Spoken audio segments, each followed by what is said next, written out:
là dân trồ cầm rồng thằng mày mới tiệt đây bằng phốn bà cầm rồng này cứ sát khlang mình tên bà đôi là không nhưng mở tập bà cắt phơ miền bay cái lẹ bằng phốn bài này cầm càng nghe thằng mày chiên cái phong từ nào lơ bằng phốn là ô sát khlang mình tên thèm đo cầm rồng bà rồi dân chập đam bột tay bột say hỏi nó tập tay tiệt thế bằng phốn thì tiệt cầm rồng này lịch chia rụp riêng sát tay mà đòn trắng á bà oh my god bằng phốn bà sát khlang mình tên cầm rồng thì tiệt dân trồ từ mơ bắt thành ọc khné bàសូមអនុញ្ញាតគ្រប់នឹងជំរាបសួរបងប្អូនជនរួមជាតិទាំងអន្តរជាតិបាទ Welcome to my channel បាទនេះគឺជាគម្រោងមួយបាទនៅខាងខេត្តកំពង់ធំគឺស្រស់ស្អាតខ្លាំងមែនទែនបងប្អូនបាទ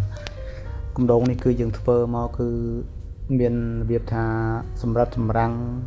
មែនទែនដើម្បីឲ្យម្ចាស់ផ្ទះណាបាទហើយគម្រោងនេះគឺមកផ្ដាច់បាទហើយគម្រោងនេះផងដែរក៏នឹងប្រើប្រាស់ផលិតផលរបស់ក្រុមហ៊ុន Campaign ថ្នាំពោធិ៍ជាតិហើយសម្រាប់អ្នកមកការសាងសង់នេះគឺឈ្មោះថាជាងវ៉នអញ្ចឹងណាបងប្អូនបាទហើយថ្ងៃនេះគឺមេជាងគាត់ឡើងនៅលើឡើងប្រតិបូលបងប្អូនគាត់កំពុងតែប្រតិបូលជាមួយនឹងក្រុមការងាររបស់គាត់អីអញ្ចឹងណាបាទឥឡូវយើងទៅមើលលម្អិតទាំងអស់គ្នាជាមួយនឹងខ្ញុំបងប្អូនបាទឥឡូវចាប់ផ្ដើមមើលហើយបងប្អូនផ្ទះនេះគាត់តែចេញរូបរាងមកដឹងតែពិសេសវិសាលហើយបងប្អូនបាទនោះមេជាង Hello បងបើសិនជាពុកម៉ែបងប្អូនមានតម្រូវការសាងសង់គេហដ្ឋានវីឡាតូចធំគ្រប់ប្រភេទបងប្អូនអាចខមមិនខាងក្រោមវីដេអូបានបងប្អូនបាទផ្ទះនេះគឺប្រក់ក្បឿងបែបពណ៌ប្រាក់អញ្ចឹងណាបាទនេះគឺក្បឿង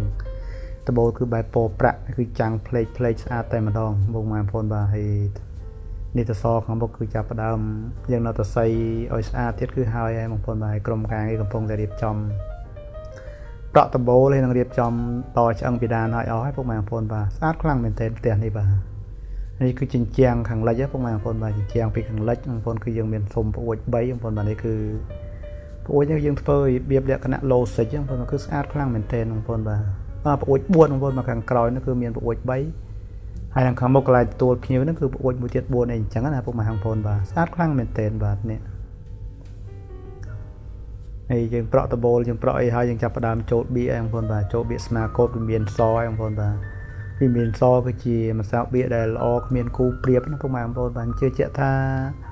បងដែលជាមេជាងវិស្វករអីសាងសង់អគារតូចធំហ្នឹងគឺភាគច្រើនគឺស្គាល់វាមានសបងប្អូនបាទព្រោះម្សៅបៀវាមានសគឺជាម្សៅបៀដែលល្អគ្មានគូព្រៀបតែម្ដងបងប្អូននេះគឺផ្នែកខាងក្រោយណាបាទខាងក្រោយគាត់ធ្វើជាលក្ខណៈ2កលៈបងប្អូនបាទកលៈលយមកក្រោយហ្នឹងគឺគាត់ធ្វើបន្ទប់មួយដែរអញ្ចឹងណាបាទហើយដីនេះគឺធំទលាយខ្លាំងមែនទែនពុកម៉ែបងប្អូនបាទទីធ្លាគាត់គឺធ្វើឡើងធំទលាយខ្លាំងមែនទែនហើយលបងគាត់នេះគាត់ធ្វើហើយបងខាងនេះណាបាទនេះគឺសកម្មភាពយើងមើលពីខាងក្រោយតបងប្អូនបាទកលៈនោះគឺខាងឆ្វេងដៃណាបាទនេះអូស្អាតខ្លាំងមែនទែនបងប្អូនបាទនេះខាងក្រោមគឺយើងត្រូវការចាក់សាបទៀតណាពុកម៉ែបងប្អូនបាទខែនេះខែភ្លៀងយ៉ាងពិបាកធ្វើដែរបងប្អូនបាទនេះគឺយើងធ្វើម៉ូតកលៈបងប្អូនបាទកលៈអញ្ចឹងដើម្បីមើលមកវាកាន់តែស្រស់ស្អាតទៀតបងប្អូនបាទធម្មតាផ្ទះតែយើងចេះកែច្នៃវាបន្តិចទៅវាមើលទៅវាប្លែកកុំឲ្យវាសមដែរពុកម៉ែបងប្អូនបាទស្អាតខ្លាំងមែនទែនពុកម៉ែបងប្អូនបាទដល់ផ្ទះនេះយើងហើយអស់ហើយពុកម៉ែបងប្អូននៅតែប្រក់ដបូលទៀតរុញបៀកស្មាកូតវាមានសយើងរុញថ្នាំតំណប់ម៉ាច់23ហើយរុញថ្នាំសម្រាប់ពីតាល់ទៀតគឺហើយអស់តែម្ដងពុកម៉ែបងប្អូនបាទហើយនេះបរិយាកាសខាងក្រោយគឺធំទូលាយខ្លាំងមែនទែនបងប្អូនបាទហើយអរគុណមេជាងដែលជឿទុកចិត្តបាទឥឡូវចូលទៅមើលទាំងក្នុងទាំងអស់គ្នាពុកម៉ែបងប្អូនបាទអូក្នុងបងប្អូននេះបាទចងឆ្អឹងពីដានៅកំពុងតែយោលតែលតោមើលទៅគឺតំណងខ្លាំងមែនទែនពុកម៉ែបងប្អូនបាទអូផ្ទះនេះចាំមើលទៅហើយជារូបរាងហ្នឹងតែស្អាតបងប្អូនបាទខាងក្រោយនេះគឺយើងមានបន្ទប់ទឹករួមមួយពុកម៉ែបងប្អូនបាទបន្ទប់ទឹកនេះគឺនៅជាប់ផ្ទះបាយតែម្ដងរួមមួយខាងនោះគឺមាន2បន្ទប់ទៀតបាទ2បន្ទប់ទៀតពុកម៉ែបងប្អូនបាទនេះគឺនេះក៏មានបន្ទប់ទឹកមួយទៀតដែរពុកម៉ែបងប្អូនគឺបន្ទប់ខាងមុខកន្លែងមេបន្ទប់មេគ្រួសារបងប្អូនណាបាទបន្ទប់មេគ្រួសារយើងមានបន្ទប់ទឹកមួយទៀតដែរបាទបងនេះឥឡូវយើងមកមើលសកម្មភាពបងប្អូនណាជាងកំពុងតែសម្រុកដៃសម្រុកជើងបងប្អូនសាងនេះមេឃវាអត់ភ្លៀងវាមិនណយផលដែរអញ្ចឹងចាប់ផ្ដើមសម្រុកឲ្យរួចទៅហើយបងប្អូនបាទនេះគឺបន្ទប់ខាងក្រោយបងប្អូនបាទបន្ទប់ខាងក្រោយនេះគឺមើលទៅយ៉ាង vì mình thông bayក៏វាមិនជាពេកដែរយើងដាក់ប្រួយ2បងប្អូនបាទប្រួយប្រឈរវែងណាតែទៀតយើងដាក់ចម្រឹងដែកដាក់កញ្ចក់ទៅគឺស្អាតហើយអញ្ចឹងណាពុកម៉ែបងប្អូនបាទអូស្រស់ស្អាតខ្លាំងមែនទែនបងប្អូនផ្ទះបែបខ្មែរយើងមើលទៅគឺសាមញ្ញបងប្អូនតែពេលធ្វើហើយគឺស្អាតនេះគឺព្រីភ្លើងបងប្អូនកន្លែងដាក់ព្រីភ្លើងណាបាទអូអេមែនទែនបងប្អូនបាទនេះផ្ទះមួយទៀតគឺនៅកាន់នេះដែរពុកម៉ែបងប្អូនបាទណាOh my god បងប្អូនបាទ cool ខ្លាំងមែនទែនបងនេះកម្មភាពជាងកំពុងតែហុចក្បឿង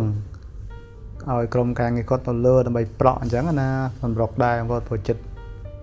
ផុតកុងត្រាដែរអញ្ចឹងតែយើងសម្រុកដែរសម្រុកជើងមកទាំងមេជាងទាំងកូនជាងហ្នឹងគឺបុកដល់ហើយបាទសម្រុកដល់ហើយអញ្ចឹងណាបាទហើយនេះខាងមុខបងប្អូនបាទទ្វារគាត់ធ្វើ2បងប្អូនបាទទ្វារនេះគឺគាត់ដាក់ឈើស្អាតខ្លាំងមែនទែនបាទទ្វារនេះបាទ